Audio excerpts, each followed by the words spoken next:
say you don't love him. It's rock and roll done with style and a sense of humor. And it's a perfect reflection of the personality and the enormous talent of the man who writes as well as performs all of his own songs.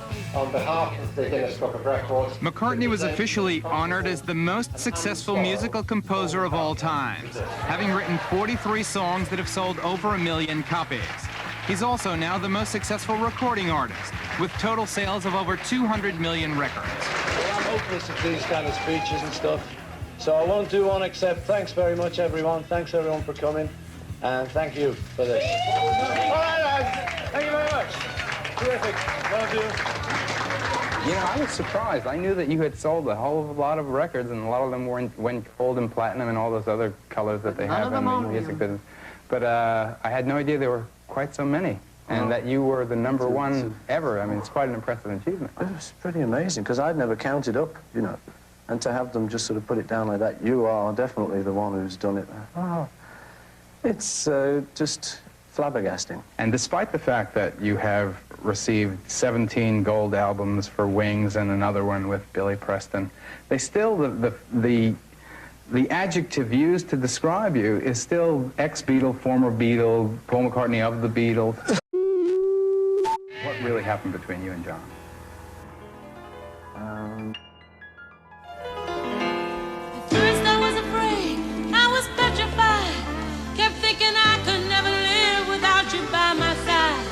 But then I spent so many nights thinking how you did me wrong, and I grew strong, and I learned how to get along, and so you're back from outer space. I just walked in to find you here with that sad look upon your face. I should have changed that stupid lock. I should have made you leave your key. If I'd have known for just 1 second you'd be back to bother me. Why did I like it? Walk out the door.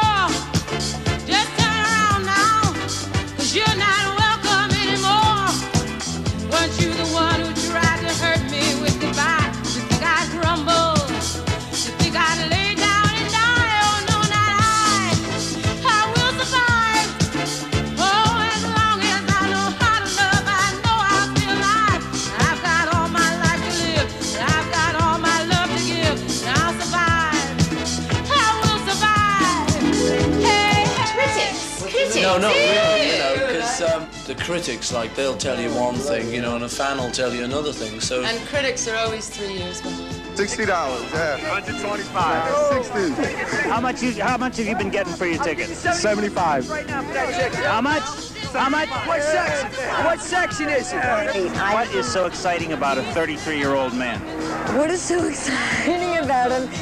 How old are all of you? 15! Do you know that you weren't even born when the first Beatle albums came out? Yeah, we know. You see me, somebody new. I'm not that chained up little person still in love with you.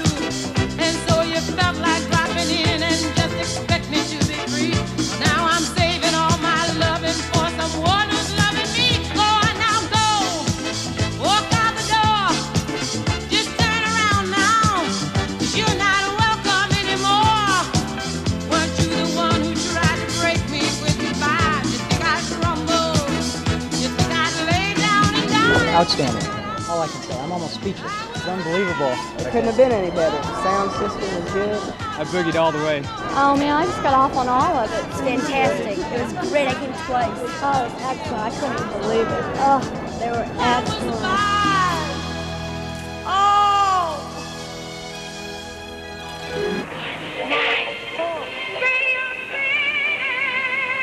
Extra police will be on duty in Liverpool tonight when former Beatle Paul McCartney takes the stage at the Royal Court Theatre.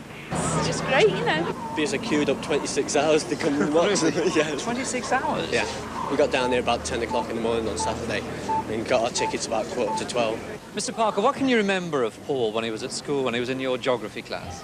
Right, my mum was a very bright and cheerful lad. Was he a studious academic type? One could hardly call him that. See, when I was at school, like everyone, I always thought, well, what I'll do is I'll get successful one way or another, get a lot of money, then I'll go on holiday for the rest of my life. You know, that'd be great, that. But if you ever see any of these people who really do that and who just go and get suntanned the rest of their lives, and they all crack up and go funny, you know. That's not so much fun. It's not that good. That's a bit boring. That's even more boring. We're just really lucky to be even sane. Paul's always made it a strict rule to keep his family out of the public glare. Tonight is to be a family celebration of the opening night of the Wings tour, but he's broken his usual rule to let us eavesdrop on the McCartneys in party mood. Family occasions like this, because it's a tight family do, isn't it? Most of them is family, yeah. Yeah. How tight is the family? How important? They're going to be tight in a minute. After a couple more drinks, they're going to be really tight. What about your kids? Because I know you're very sensitive about them not being in the public glare. Well, yeah, you know, we try and keep them out of it. But I mean, you deliberately chosen to keep them at ordinary schools as well. Yeah. I mean, schools like the ones that you were at. Yeah. Why? I think it's just as good as any other school, and if they go to a sort of posh school, then they're privileged. And they're privileged enough, I suppose, as it is. So we're just trying to keep them normal, you know, just like any other kids. Why shouldn't they go to the same school as everyone else goes to? And when they're 16, you're going to cut them off without a penny, and they're going to go on unemployment. Funny thing is, actually, they get that kind of mentality themselves. They don't like really taking it off you. They want to do it themselves. That's what's happening, you know. They don't really like to sort of take it too much. They want to go and do it themselves. Come on, John. You got to... Vince, you got to... For many of Paul's family, the Wings concert earlier that evening had been a public demonstration that things were still the same. Their Paul was still the Scouse lad of the early years. And as if to prove the point, Paul had included 4 Beatles songs in his repertoire. For a moment, it was as if time had stood still.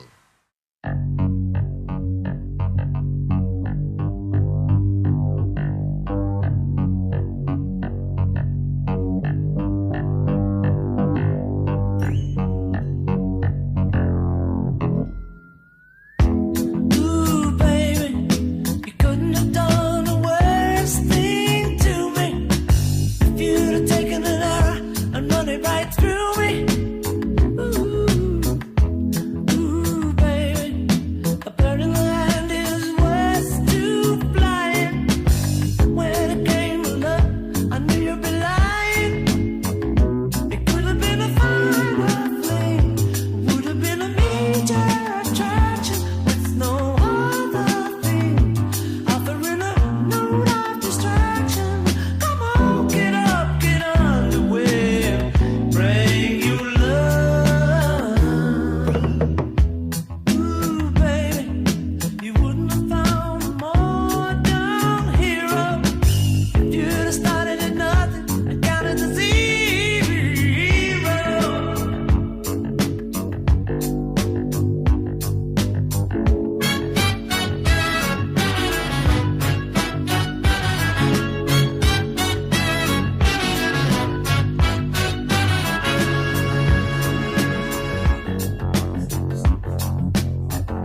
say someone like the Sex Pistols, when they had all that outrageous publicity and that about being dropped from different companies, what was your opinion on that when it was all happening, if you had an opinion?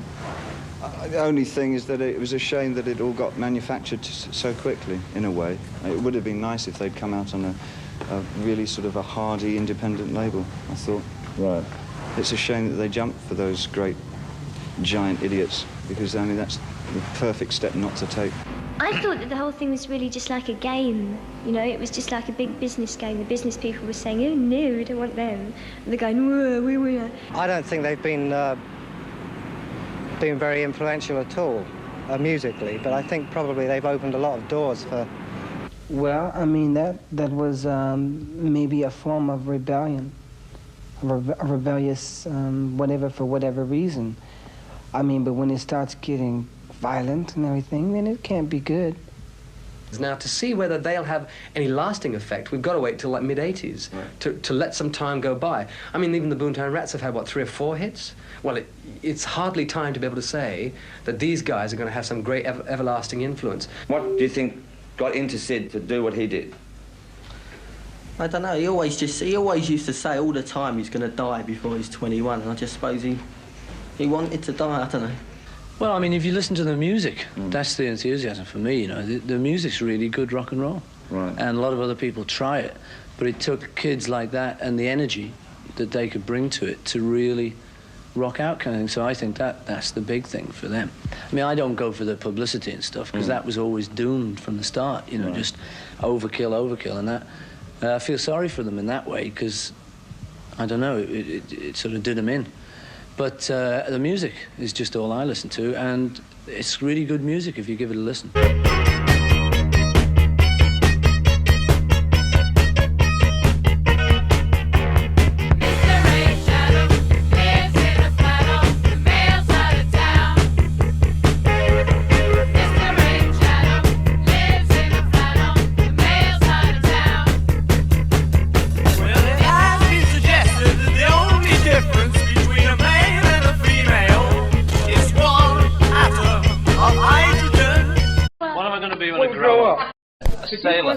Sailor is the answer.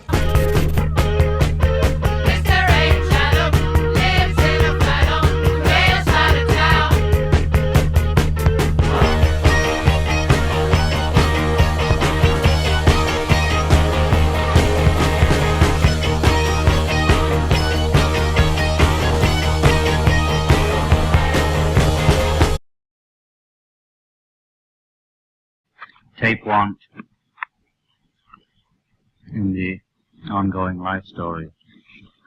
Well, I was listening to the radio, and Dylan's new single or album, whatever the hell it is, came on.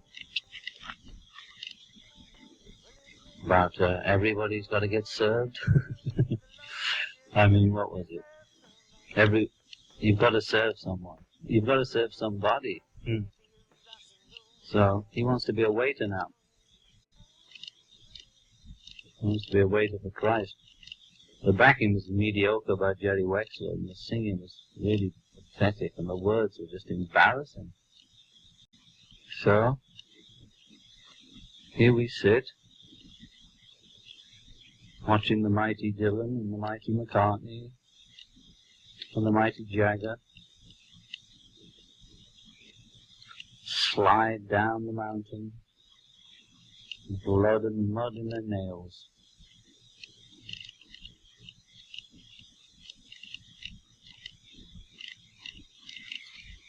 Well, that's the way the world is. That's the way the world is, oh yes. The difference between now and a couple of years back is that whenever there was a new thing out by any of the aforesaid, I used to feel a sense of panic and competition. And now I just feel like there doesn't seem any point in.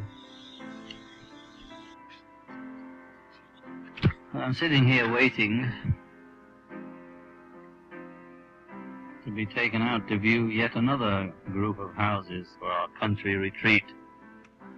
This endless search for Scotland outside of New York, within an hour of New York. Well, now I've given up Scotland and the ocean. I'm settling for some grass and a tree.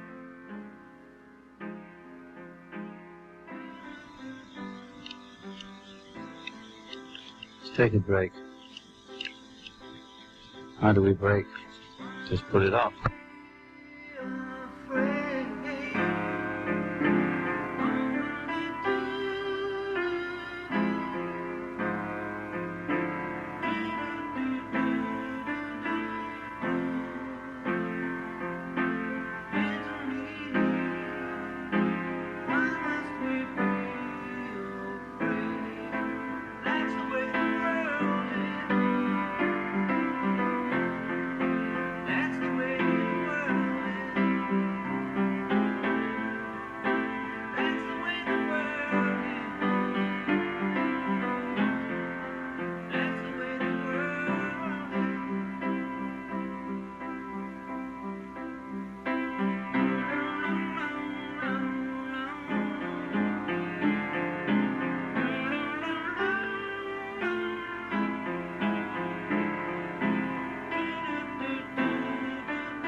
Okay, over here, there is a little creature who's just appeared side of the stage here.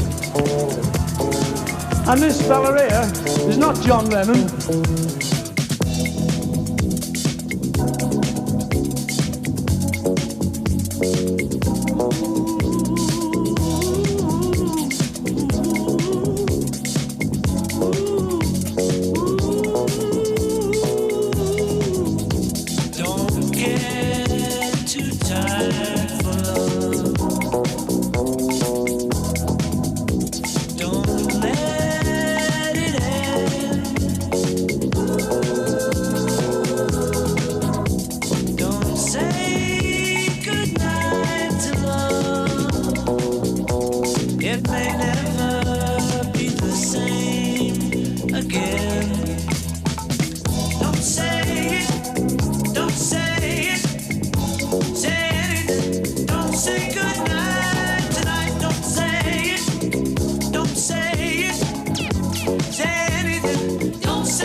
You've ever worked over a song, because a lot of the lyrics are the more you read them, the more, and they always read as very straightforwardly and seamlessly, but when you read them again and again, they're very complicated, and a lot of internal rhyming going on and a lot of extremely clever play.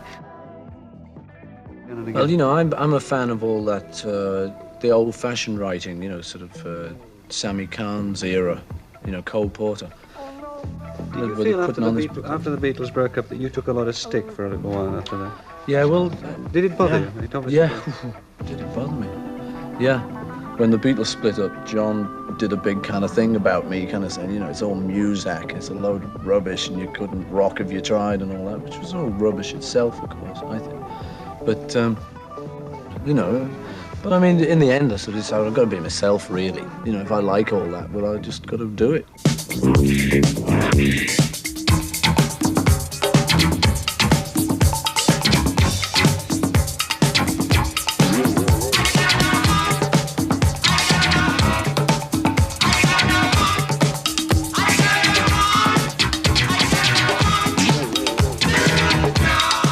Everything, really, you know, except classical. Certain tunes in classical music I like, you know, and then I sort of will listen to them and listen to the arrangement on that tune kind of thing, you know, and appreciate it that way around. But I've never had to sit down and be forced to do it. The nearest I came was piano lesson, you know, that stuff. And by the time I was being shown that, I'd written little songs of my own, just, oh, you say, baby, that, you know. Oh, it was only just one chord plunking away, but I didn't like to have to come back to the discipline, just that kind of hard, rigid discipline of this, which was going to make me into a great pianist. I wasn't interested, really. There's a thing where you mustn't double a third in harmonies. It's just not supposed to be a good thing to do. And there's certain things which I, on purpose, once I heard you're not supposed to do it, I wrote like that, you know, just because, why aren't you? Who says you're not supposed to do it?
Everybody in Japan.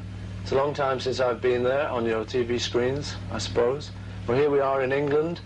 I'd like to say sorry about the mistake there, and hope we can come back sometime and not disappoint you next time, and have a good time.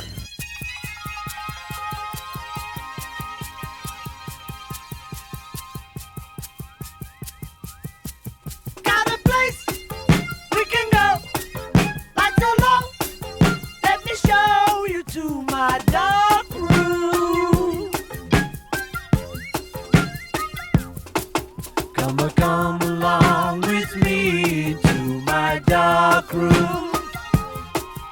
Come along with me to my dark room.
I wouldn't say there would be, actually, because the last time I spoke to John, I just happened to ask him about whether he was writing songs and stuff, just out of my own curiosity.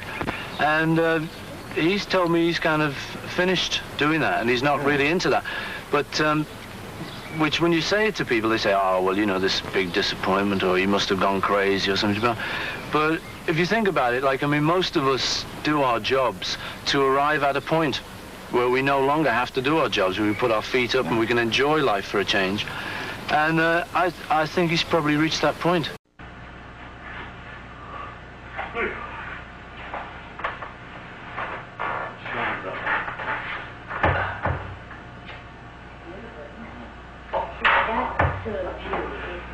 Almost better than anything, even in their own story.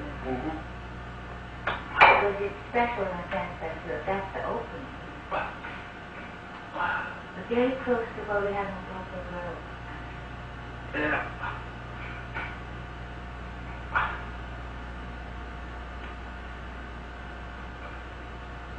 Sean doesn't know you're here yet.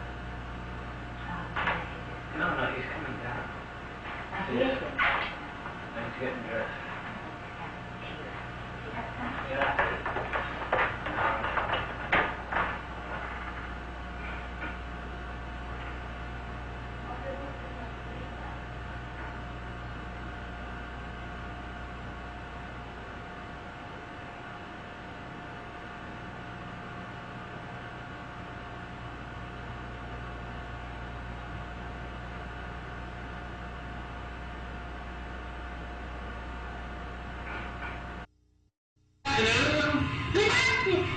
Good afternoon, go on. Good afternoon. And welcome to Cold Spring Harbor. When are we going to get in here? As soon as we get in, that's when we're going to get in. And that's Fred, the great cameraman from CTV. How am I going to get in as a grown-up? We're going to flash in the window and break the window open with a skunk. Daddy, don't be a joke. Look, if your daddy is a joke, it's not his fault. Okay. Look at the that. skunk smells bad. Not if you toast them first. Not if you toast them first. And put a little cheese on. Not bad at all, not bad at all. It's in the valley. But honestly, it's the most beautiful house you've ever seen. It's absolutely... It's the White House that I like. Yeah, it's the centre part of Ascot, without the wing. But flat windows, no bay windows. And it's absolutely... Go on, Sean, change it, though, otherwise you get a cold. Daddy tried to wrap Sean up and we got in the boat. Oh, this is nice, this is nice. Sean first, and then you, and then Sean. That one. It's up at the station. You know, wait till you see it. The two hills come down like that. And right at the bottom, perfectly proportioned Georgian house, pure white, with a sea wall. Stone or... Stone, white, pure white Georgian house, perfect square, every window and door above each other, no mishmash, no extension. The mountains come down just like here, you know. Trees on each side.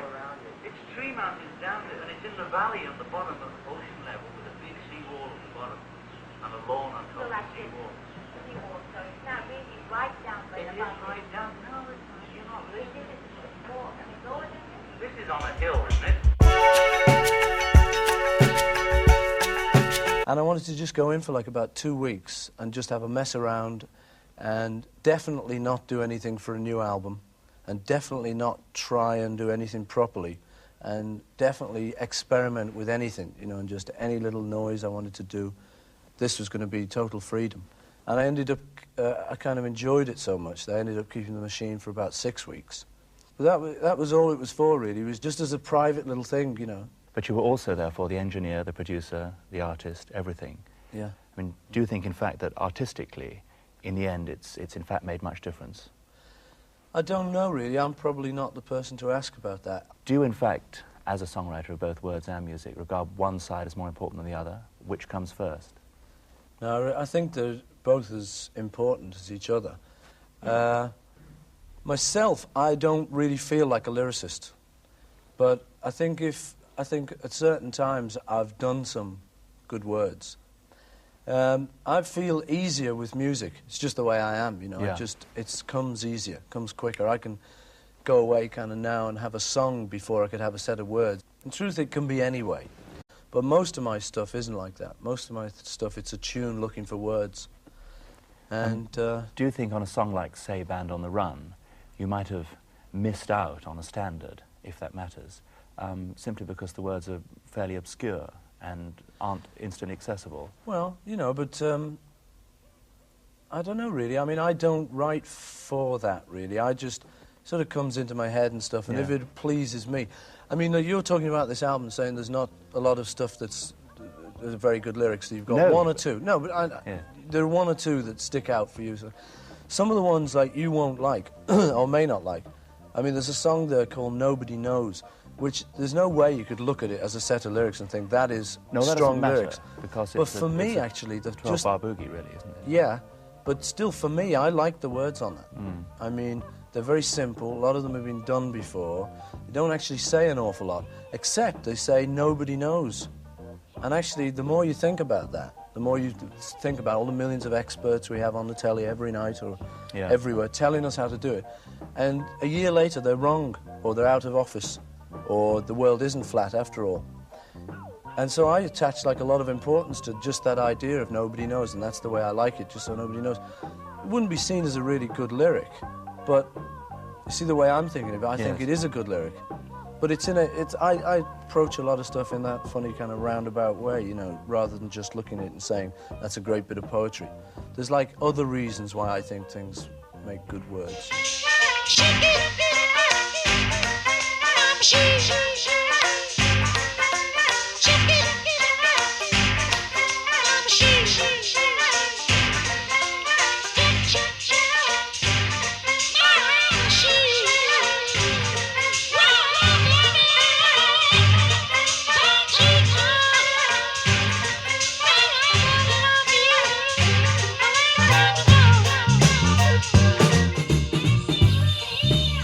I sort of write because I can't help it, and because it's a bit of a hobby still for me. It's something that, if I'm in the mood, I really like to just go and do, you know. The awkward thing is, whenever I do interviews, someone says that, you know, what's left, next? Paul? Yes. You know, what's left? Well, I think... the other one is, Paul, just if, that's the other question. It's a little bit of an in-joke, that one. No, but, sorry, I've got off the track. What were we talking about?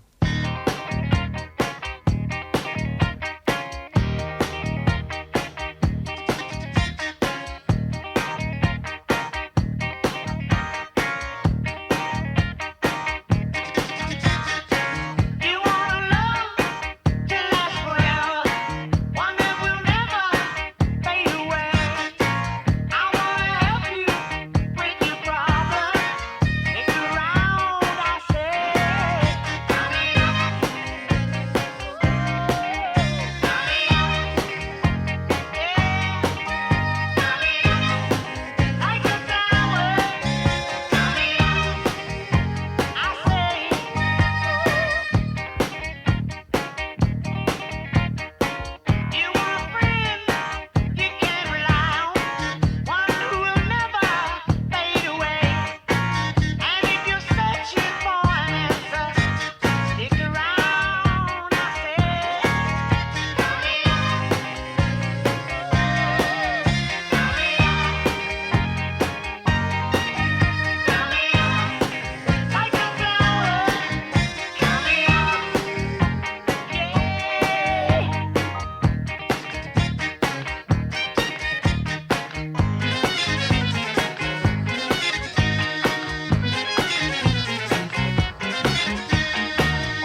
thought about it, and probably the thing that John and I will do will be write songs as we have been doing. Who knows, at 40 we may not know how to write songs anymore. If we're still alive, we'll come back when we're 40 and have a look at the places that looked interesting.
So precious together we have grown,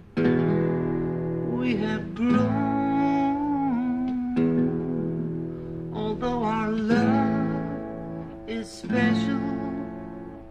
Let's take a chance and go away somewhere alone.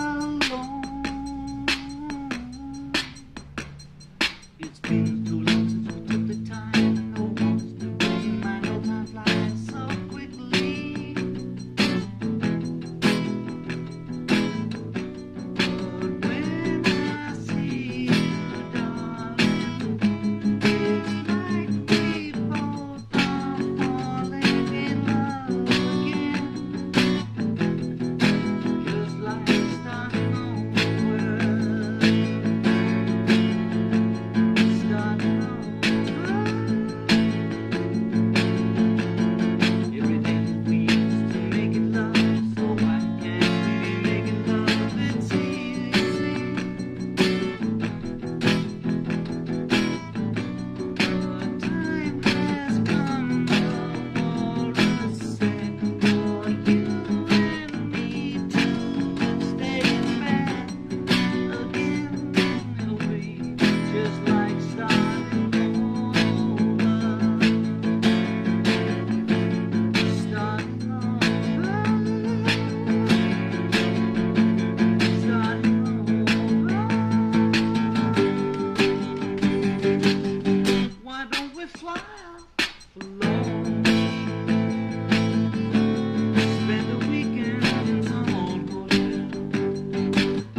Why don't we do it in the road?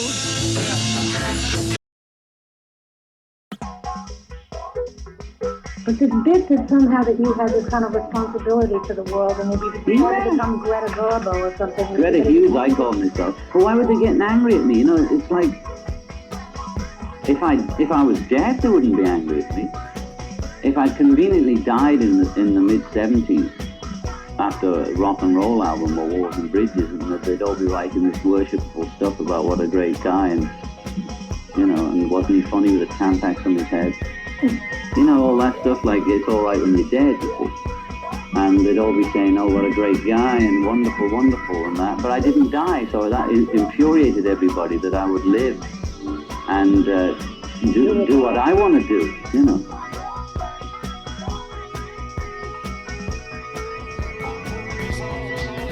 Without movie music, life is incomplete. Without movie music, life is incomplete. Without movie music, life is incomplete. You got it. Movie music, movie music, I'm a chameleon. I'm influenced by whatever's going on, you know. I mean, it's the same as if Elvis can do it, I can do it. If the Everly Brothers can do it, me and Paul can do it. If Goffin and King can do it, Paul and I can do it. If Buddy Holly can do it, I can do it. So whatever it is, I can do it. send me honest to do, honest to do, honest to do.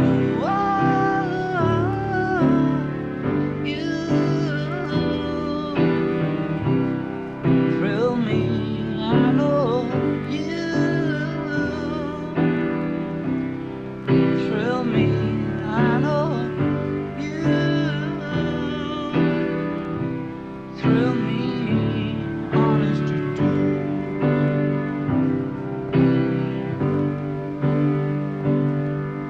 At first, I thought it was infatuation.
Was it like prison? Was it enjoyable?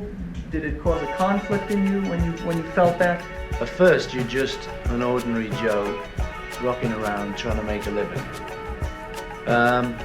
Then you get famous, you get your first hit, and people ask you for your autograph, and you love it. There's nothing you want more than to do any amount of autographs. You know, you want them, I'll do them, right. And you love it.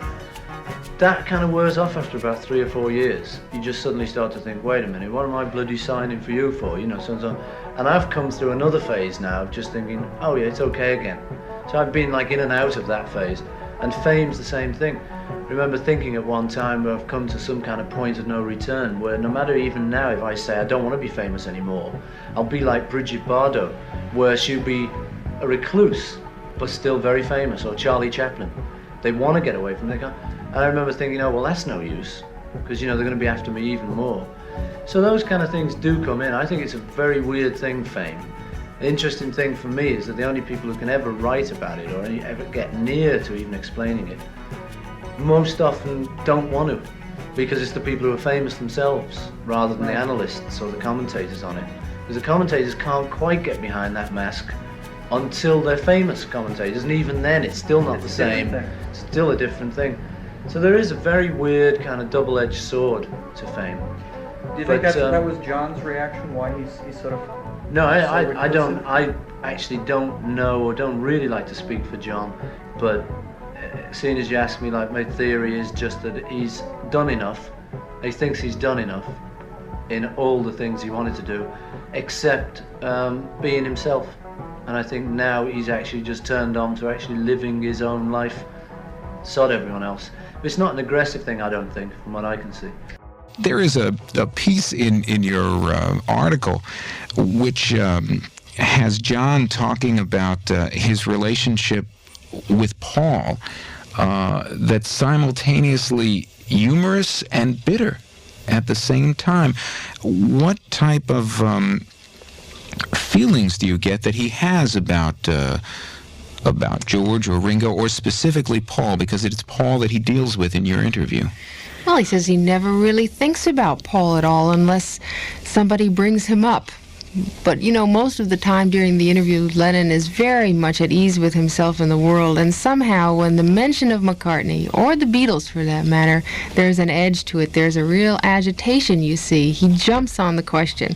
So I don't know. I think he probably does think about Paul a little bit more than he says, but what he does say is that he hasn't seen him very much recently. You say that McCartney had said that Lennon had done everything but be himself, and John kind of reacts to that statement. Listen carefully. Well, you know, I don't know what that means, because I was always myself in the situation I was in. But what is yourself, you know? We're all like chameleons, and one self of you, another self of somebody else. He's just trying to come up with an answer, because every time he does an interview, they're asking him about me or the Beatles. So he's had to come up with a pat answer. It's not bad, but that doesn't make any sense. He didn't know what I was doing, that's what he knew, and he had to come up with something. He was as curious as everybody else. What are they doing there? What are they doing all the time? Were you in touch with him? No, not in touch with anybody. Well, wait a minute. I thought that Yoko said that you have seen Paul. Well, that was about 2 years, I don't know when, 3 years ago. He used to turn up at the door with a guitar. So I said, do you mind ringing first? You know, I've just had a hard day with the baby. Yes. True. What was the last time he turned over your door? I don't know, 3 years ago, 4 years ago or something. I can't remember. Well, what I did in the last 10 years was rediscover that I was John Lennon before the Beatles, after the Beatles, and so be it. One moment, the actual moment when I remembered who I was completely, not in glimpses. I never really lost complete touch with myself, but a lot of the time did for long periods of time. Was in a room in Hong Kong, because Yoko had sent me on a trip around the world by myself, and I hadn't done anything by myself since I was 20. I'd managed to get there and get in the hotel and not have any road managers or servants. So I found I was sitting in this room, taking baths, which I'd noticed Yoko did and women do. Every time I got nervous, I took a bath. Great female trick. It's a great one. So I had about 40 baths. And I'm looking out over the Hong Kong Bay. I'm thinking, what is this? There's something that's like ringing a bell. What is it? What is it? And then I just got very, very relaxed. And it was like a recognition. My God, it's me. This relaxed person is me. I remember this guy from way back when. This feeling is from way, way, way back when. I know what I'm doing. I know who I am. It doesn't rely on any outside agency or adulation or non-adulation or achievement or non-achievement or hit record or no hit record or anything. Absolutely irrelevant. You know, he knows how to do things. He knows how to get around. He knows how to form a group. He knows how to do everything he wants to do. Wow! Since you and Ringo are going to record together, is it going to be so much of an extra effort to bring in the other couple of guys as well? You know what I'm talking about? No. See, the thing is, like, for a long time now, you know, the Beatles have been split up. And just the way things are, like, certain ones of us like playing together and stuff, but for instance, I don't think John would ever be interested in kind of getting the group back together again. And the four of us individually wouldn't really be interested in doing it, just because you can't reheat a souffle, as someone once said. 3 of us got up at Eric Clapton's wedding with Eric and Ginger Baker and a bunch of loonies. But you know, we've never played the four of us together since we split up.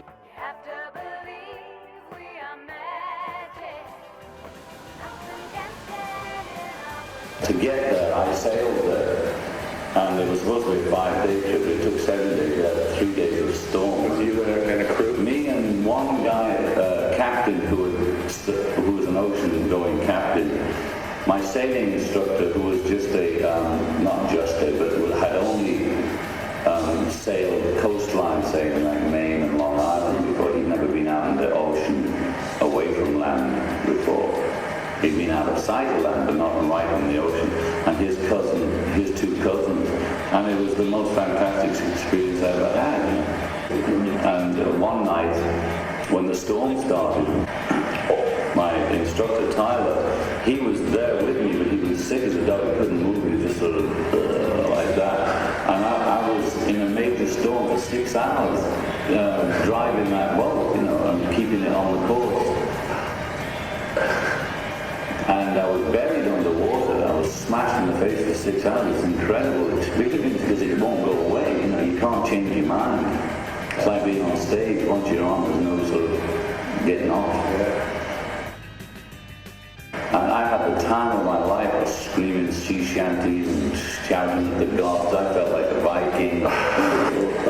So I'd like to do the Atlantic next.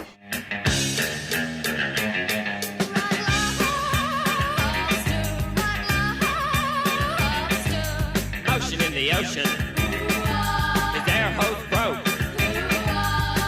Lots of trouble, lots of bubble.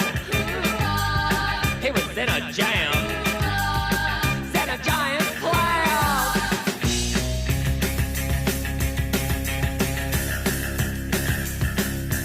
Rock, rock.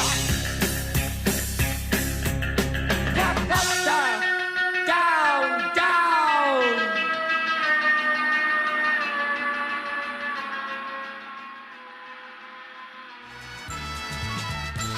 That's why the danger of the Maharishis and the Esks and all of those things is people coming along with formulas that are going to save you the trouble.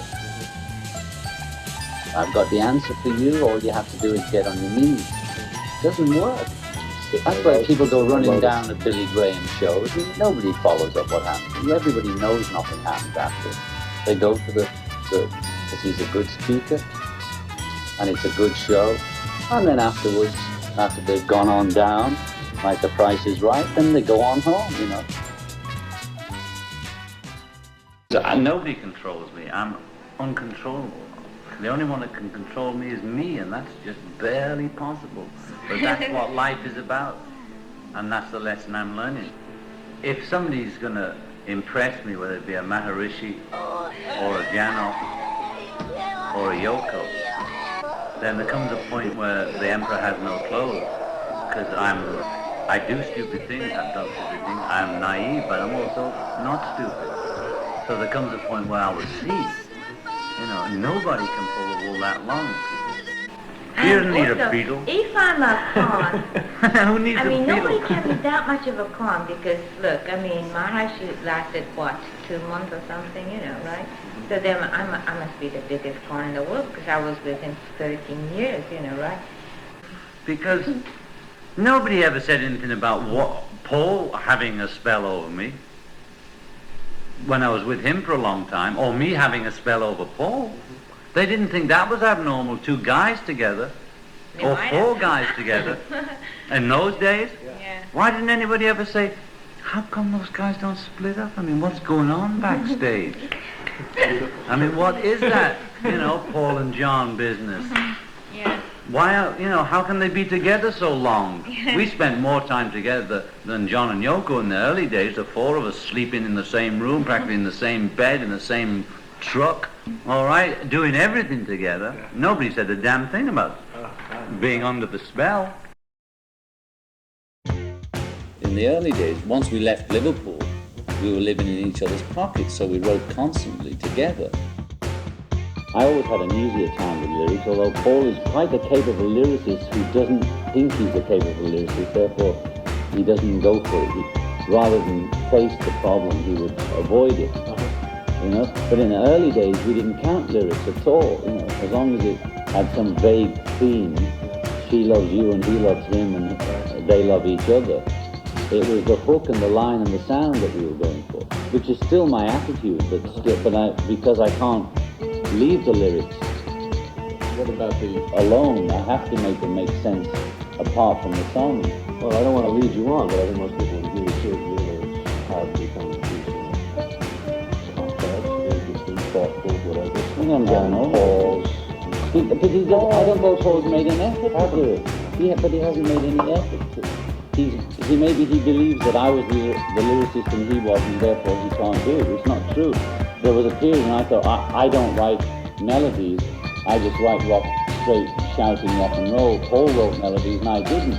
But of course, when I go back in my own song things, This Boy, or any sort of early Beatles stuff, of course I was writing melodic music in quotes with the best of them. Here, There, and Everywhere? Paul's song completely, I believe, and one of my favorite songs of Beatles. Well, you know what? Paul's one of my favorites of his too. That and Here, There, and Everywhere. Nice piece of work, I think. Got to Get You Into My Life. Paul's again. I think that was one of his best songs too, because the lyrics are good and I didn't write them. You see? Yeah, I mean, so when I say that he could write lyrics if he took the effort, or let's say the Middle Eight written together, that he had that We Can Work It Out. Somewhere I have a tape of him doing it. I have tapes of We Can Work It Out somewhere, Paul singing it, double track guitar on a home tape, because that one, if we get onto that, my contribution was the Middle Eight to that. He already had the whole thing taped, double tracked in his house, but he gave me the tape and said, what do we do now? I think In My Life was the first song that I wrote that was really consciously about my life. In My Life started out as a bus journey from my house in 251 Menlove Avenue to town, mentioning every place that I could remember. And it was ridiculous, you know, but that's how I first said I thought, oh, write about childhood, okay, I'll write about this, all the nice names like Strawberry Fields, Penny Lane. And it was the most boring sort of what I did on my holidays, bus trip song, and it wasn't working at all. I thought, I cannot do this. You know, it's not, and I wrote it all down like that, and it was such a boring thing. And then after going through that kind of thing, then I laid back and these lyrics started coming to me about the places I remember. There is no one compares with you. If I Fell? That's my first attempt at a ballad proper. That was the precursor to In My Life. It's the same chord sequences in my life, but just about round D and B minor and the E minor, those kind of things. And it's semi-autobiographical, but not that conscious, you know. It's really about, it's not about Sin, my first wife. But If I Fell in there? would you promise? I used to like intros like they had on 40 songs, you know. They'd have a long intro and then the song would start. So that's all mine, the harmonies, Paul's. And maybe the Middle Eight, let me think, maybe I mixed that and In My Life up, although they're nothing like, but they had the same. You understand? If I trust. Yeah, that's the song, that's all mine. I think maybe the Middle Eight, he introduced the chord in. I might have mixed up the story on the Middle Eight In My Life, and this one, I think it's this one, he gave me the Middle Eight on the F. And In My Life, I think, was complete. So that shows that I wrote sentimental love ballads, silly love songs, as you call them, way back when.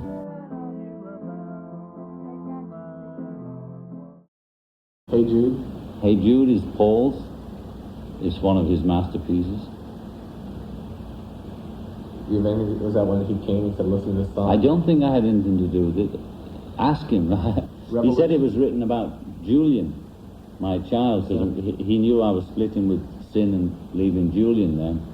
So he was on driving towards to visit me or Julian. I think it was just to see Julian to sort of say hi to him, because he'd been like an uncle. You know, he was always good with kids. And he'd come up with Hey Jude. But I always heard it as a song to me. If you think about it, Yoko's just come into the picture. He's saying, hey Jude, hey John. I mean, so I'm sounding like one of those fans that's writing things into it, but you can hear it as a song to me. So subconsciously, I take it that he was saying, "Go ahead." Right. On a conscious level, he didn't want me to go ahead. Subconsciously, the angel in him was saying, "Bless you." Yeah. The devil in him didn't like it at all because he didn't want to lose his partner. I think everything that comes out of the songs, even Paul's songs now, which are apparently about nothing, the same way as calligraphy and your handwriting shows everything about yourself. Or Dylan too. Dylan might try to hide in the subterfuge of clever Allen Ginsberg type words or hippie words, but it was always apparent if you look below the surface what is being said, resentfulness or love or hate, and it's apparent in all work. It's just harder to see when it's written in gobbledygook. Could it be? That's Paul. Nothing What can you say? Nothing to do with the Beatles, no. It could have been Wings, right? Yeah. Except that was the one that everybody said was the statement after Paul. Oh, I have no idea. See, I don't know what he's thinking when he writes Let It Be.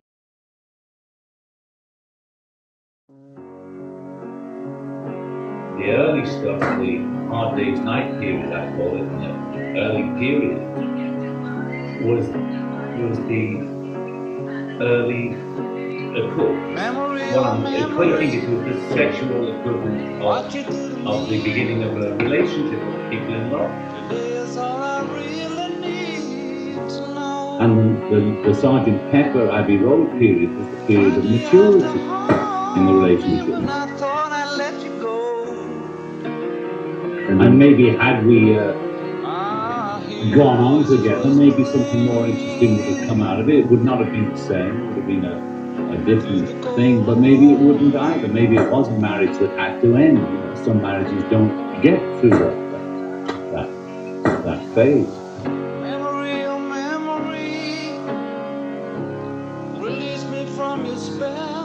What I did was, in my own cowardly way, was use Yoko. It was like, now I have the strength of you because I know there is another side to life.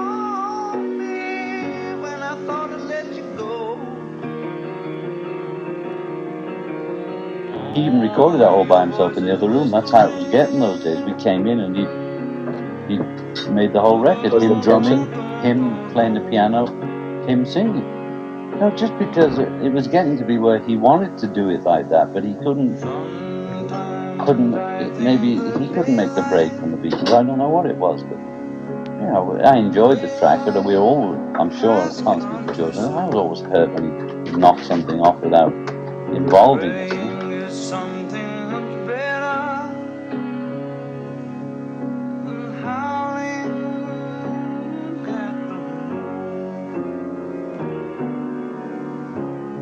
Long and Winding Road?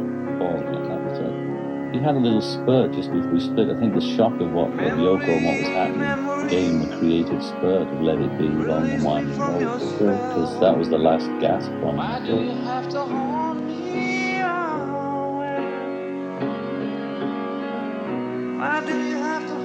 me when I know you run away? Oh, you're whispering.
say a lot of things that we don't know what we're talking about. I'm probably doing it now. I don't know what I said, you know. See, everybody takes you up on the words you said in 94. I'm just a guy who people ask what about things. I blab off, and some of it makes sense, some of it's lies, and some of it's God knows what I'm saying, you know. Yeah, I felt it, you see. So when I felt it, it's like I was crucified. Like, not the serious angle. it's not serious. If Paul is really, really hurt by it, I'll know by the vibes come round, even if he doesn't call. Well, I'll explain it to him. I'll even write to him, you know. If he really, really thinks kidding a little, you know. Thinks it's really, now, really come serious. on, you know, John and Paul are very close to each other, and when they're doing a session and all that, they used to always sort of kid each other. Words that may sound harsh to other people, objectively, you know what I mean? So I think it would have sounded very different to Paul, you know. I don't believe in Hitler. I don't believe in Jesus. I still believe in the fact that love is what we all need. It makes us all so desperate, frenetic, or whatever the word, neurotic, etc., etc. But I still believe there's many ways of getting to that situation, you know. I mean, there's a lot of changes in society to come before we can ever get to a state of even realizing that love is what we need, you know. But I still believe in it. I've read cracks about, oh, the Beatles sang All You Need Is Love, but it didn't work for them, you know. But nothing will ever break the love we have for each other.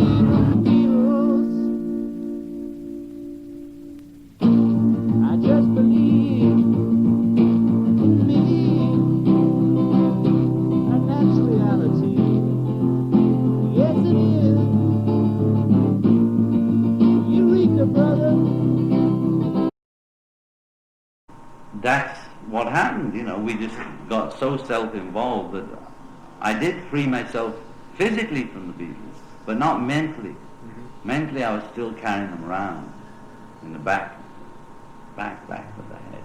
Although the initial love thing blinds everything. Everything is under shining lights, and you want everybody to be happy and just like you, and it's, you know, it's rather dizzying.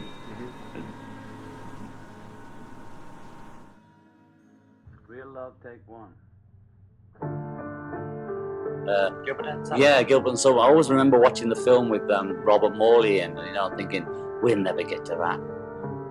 You know, and we did, which really upset me, but I really never thought we'd be so stupid, but we did. But like splitting and arguing, you know, and then they come back and one's in a wheelchair 20 years later, you know, all that. I never thought we'd come to that because I didn't think we were that stupid.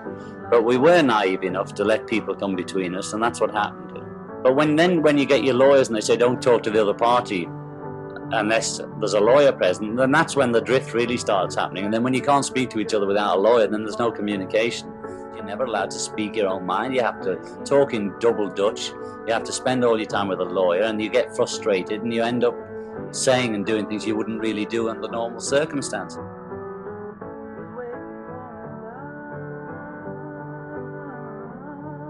The plus is not a minus. The plus is that your best friend also can hold you without, I mean, I'm not homosexual, or we could have had a homosexual relationship, and maybe that would have satisfied you. It's the same except for we sleep together. It has all the benefits of working with another male artist and all the joint inspiration, and then we can hold hands too.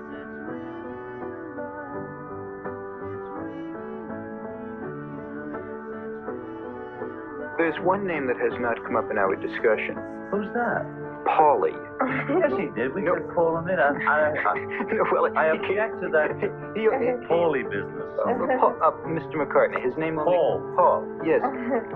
Well, because of the situation we're in, and I often express myself through song, or mainly through song. Somebody else can have, let's call it, say he was a brother of mine in the family. Now, if two brothers argue and fight for whatever reason, or even write, and the only way they express themselves, because they're not artists, is through either through letters or through dialogue. One brother goes away to sea. The brother away at sea, let's call that me, because I went to America, say, might write to his brother. Now, because we do it on the grand scale, or whatever the trip is we're on, that my letters home are examined and taken for a lifelong statement. Now, I said I want to hold your hand, when that's what I was saying then. Whether he was expressing himself, because whether we plan it to express our innermost feelings, or sort of surreal it like Dylan or Paul, you could say his lyrics are very sort of non-specific. If one knows the person, one knows what is coming down.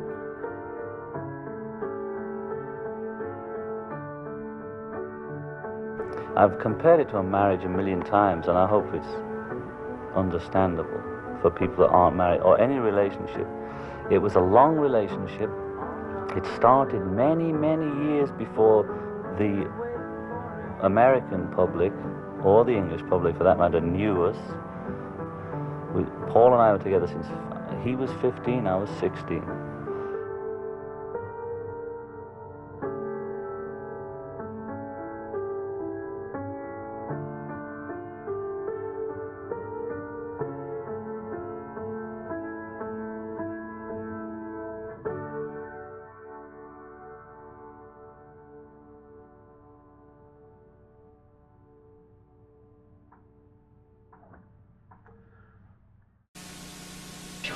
Paul, my dear one.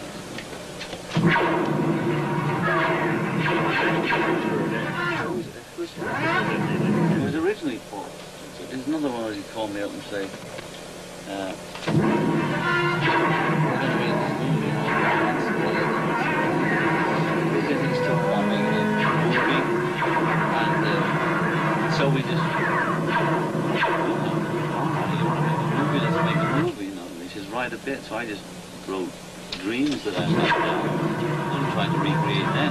The one bit, the only bit I like that I contributed is a dream sequence where they're eating, and there's a very fat lady in this English or Scottish reading out Michael Putnam, the fat guy, and he's saying something or other to her, and it was a real dream of mine. He had it kind of, he said that we're going to go on this tour, you know, and it's on a bus, and here he says, this quarter you have to fill it in.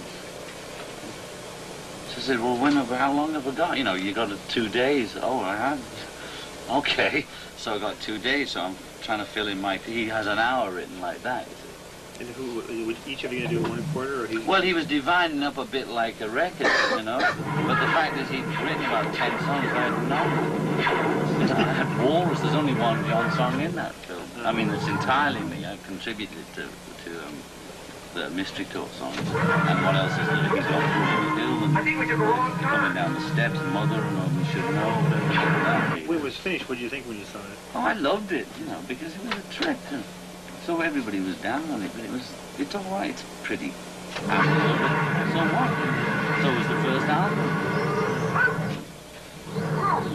But there's too much nothing happening. There's nothing happening at all.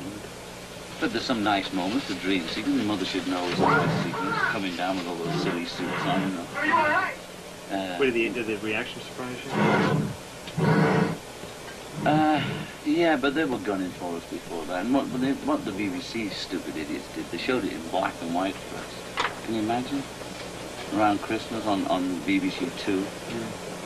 So it doesn't look well in black and white. Colour, you can just about manage it, and all the kids would have been all right in colour, but they put it in black and white, and then they reviewed it in black and white on BBC 2. And then, so by the time it came to be on in colour, I don't know if it ever got on in colour, but that was the end of it. It's like reviewing a mono version of a stereo record. Was that the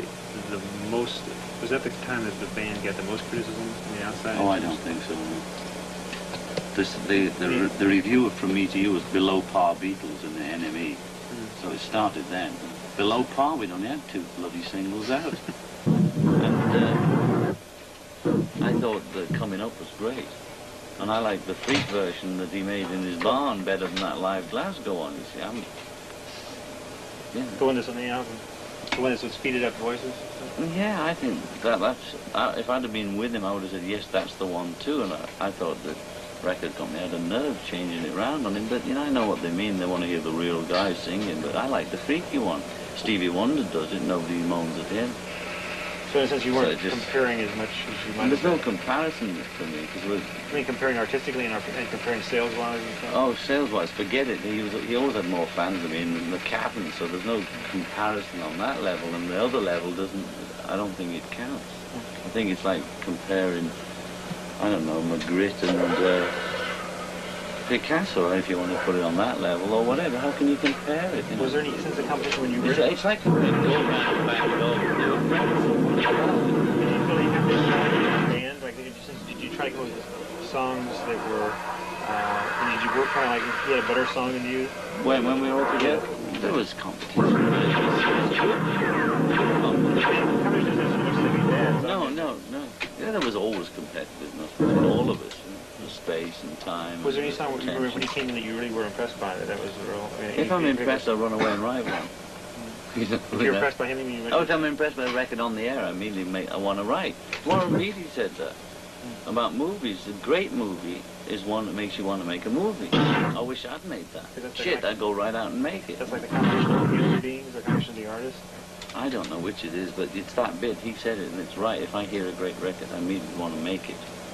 And I'll make one like that. Was there one of Paul's songs that you came in with that you thought was like, you were surprised they could write something that well good, or...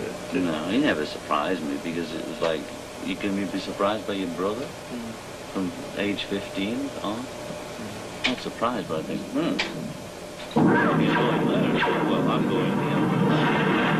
It's hard to detail it.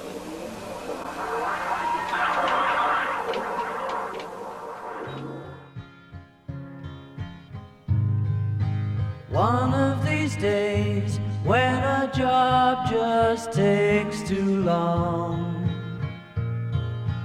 I'm gonna sing my song and see what's right, see what's there, and breathe fresh air ever after.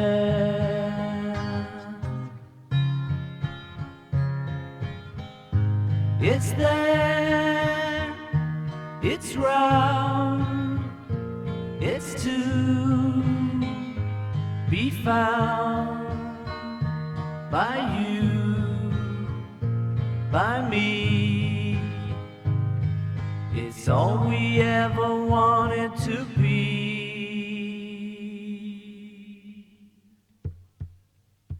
One of these days, when we both are at our ease, when you've got time to please yourself, see what's right and see what's there, and breathe fresh air ever after.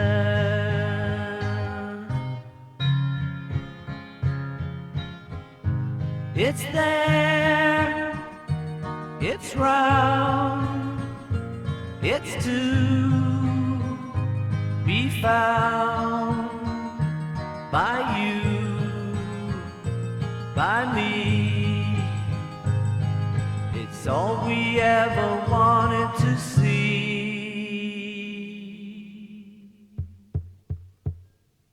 Well, one of these days, when my feet are on the ground, I'm gonna look around and see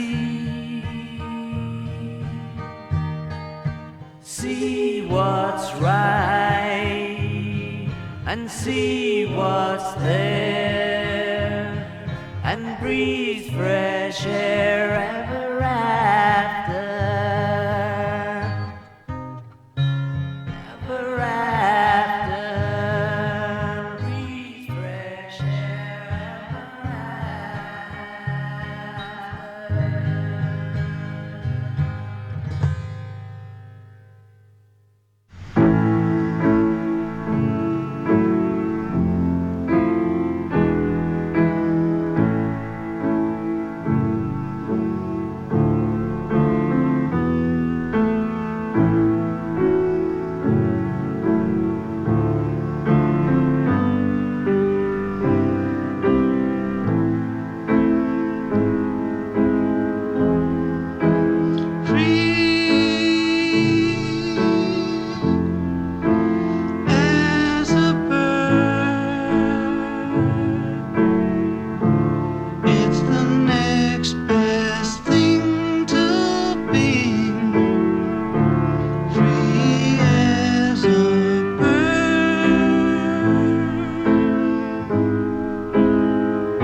the consciousness is to, let's see what future, or what we, to use the term prayer, what we shall pray for together.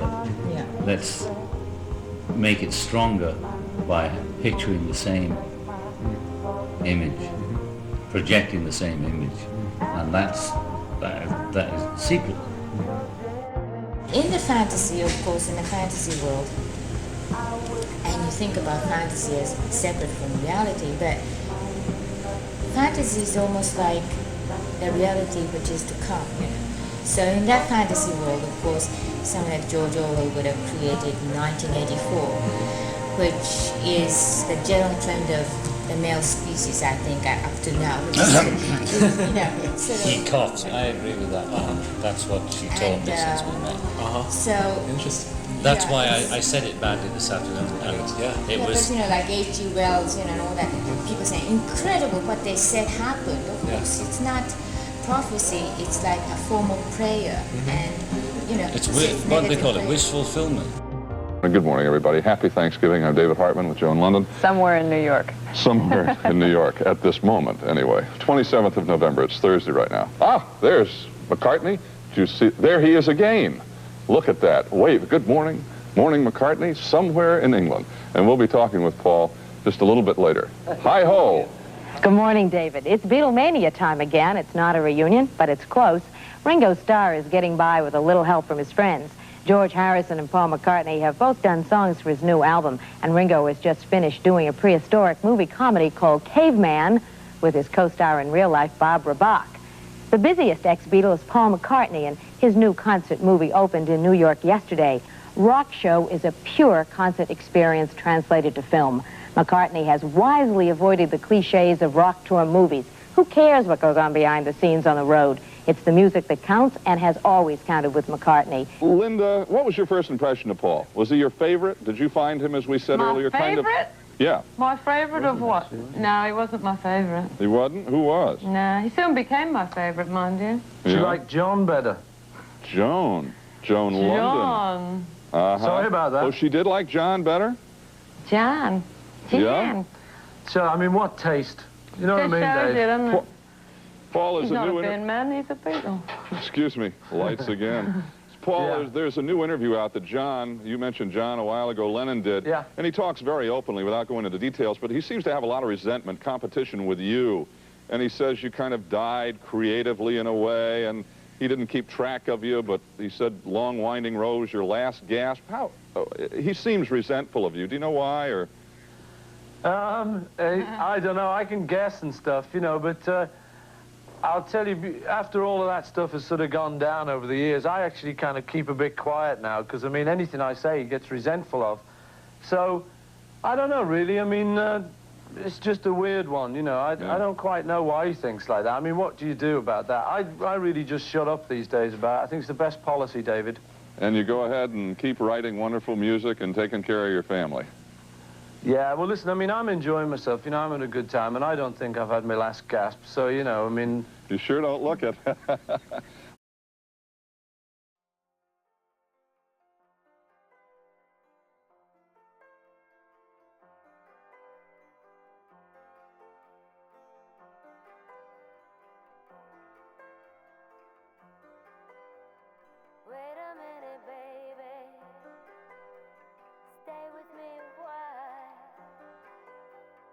Said you give me life, but you never told me about the fire. There's only two artists I've ever worked with for more than one night stand, as it were. That's Paul McCartney and Yoko Ono. I think it's a pretty damn good choice, because in the history of the Beatles, Paul met me the first day I did Bebopaloola live on stage, okay? And a mutual friend brought him to see my group called the Choirmen.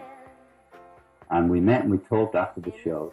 And I saw he had talent, and he was playing guitar backstage and doing 20 Flight Rock by Eddie Cochran. And I turned around to him right then on first meeting and said, "Do you want to join the group?" And I think he said yes the next day, as I recall it. Now, George came through Paul, and Ringo came through George, although of course I had a saying where they came from, but the person I actually picked as my partner, who I recognized had talent and I could get on with, was Paul.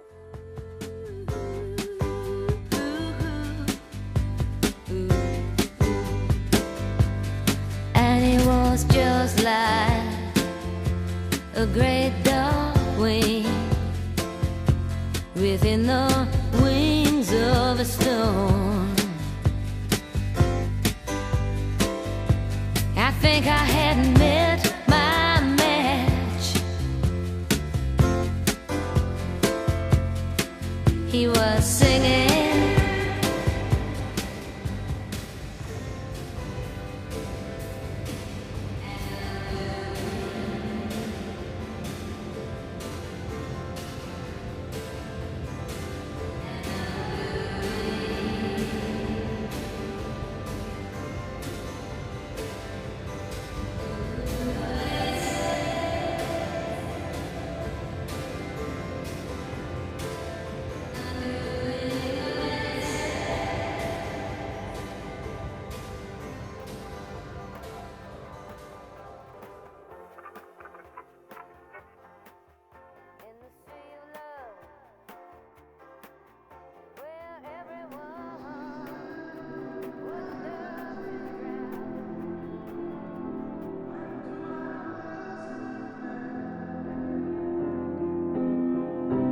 Why must we be alone? Why must we be alone? Will it real love?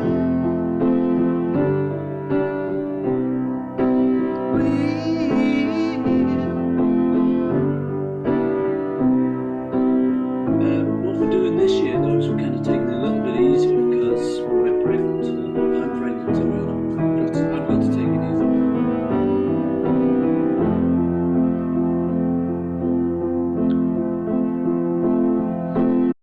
Was I just dreaming?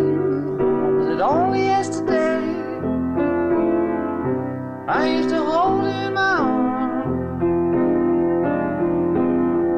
and now the baby and another on the way. I'm alive at farm. Now must we be alone?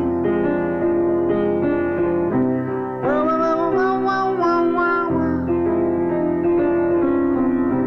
Wow, wow, wow, wow, wow.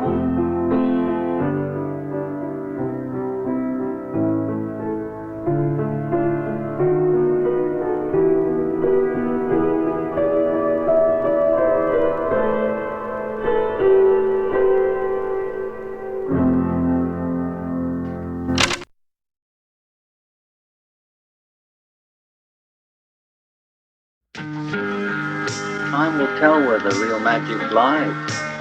I'm only 40 now when this tape comes out. Paul's 38.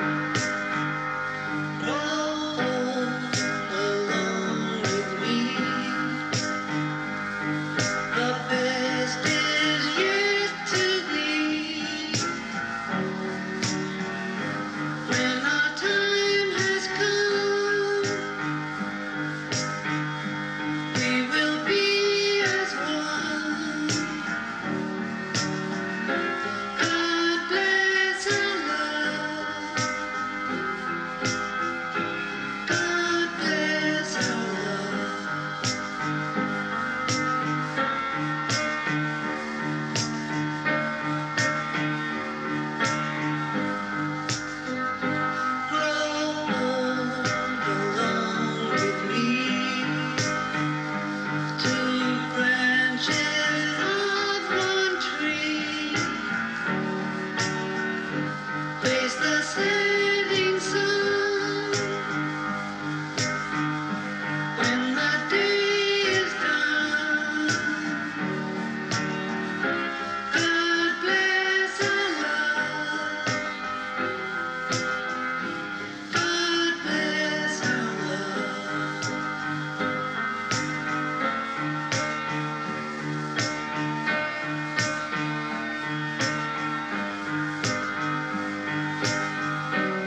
I happened to hear it on BBC World Service. I'd gone to sleep with the radio on, and I woke up at 4, and they were announcing that John Lennon had been shot. And I leapt out of my bed and jumped into my car, and I drove into Radio 1 Newsbeat.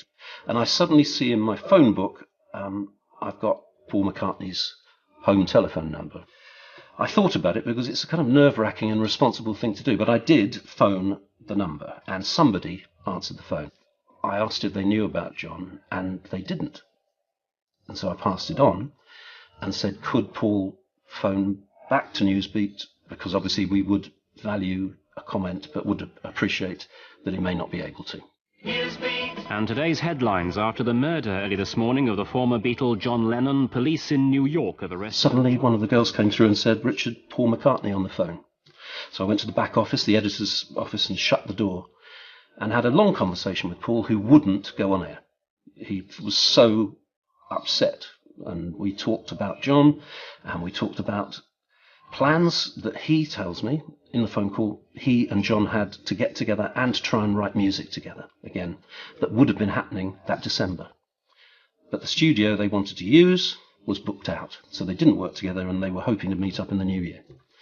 So John Lennon shouldn't have even been in New York on the 8th of December.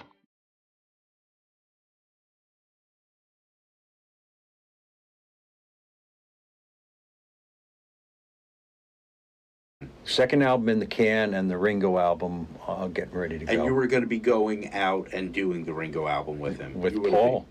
And Paul was going to be part of it. Talk to me. Paul was going to be part of it, and John was already part of it. So you guys were supposed to go, I don't know, January, whatever, to L.A. Yeah.